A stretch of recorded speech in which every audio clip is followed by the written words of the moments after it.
You're seeing a coming together in the Middle East of a number of things. The first and most important, in my opinion, is the end of colonialism. That's bigger than the end of the United States because it's the end of the British and the French, the German. They all had empires, many of them with outposts in the Middle East. If you look at the history, France, key in Syria, Lebanon, Germany, and Turkey, and other places, Britain everywhere. And then all of them wiped out in the Second World War heavily and replaced by the United States, which become. The others are still there, but replaced by the United States.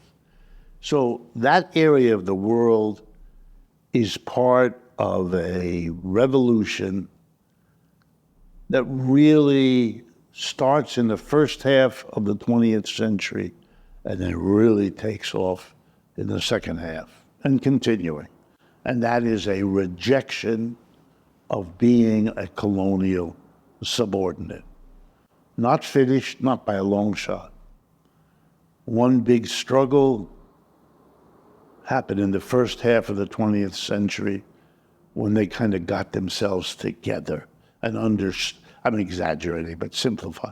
The people there understood they're going to have a big fight to get out of this.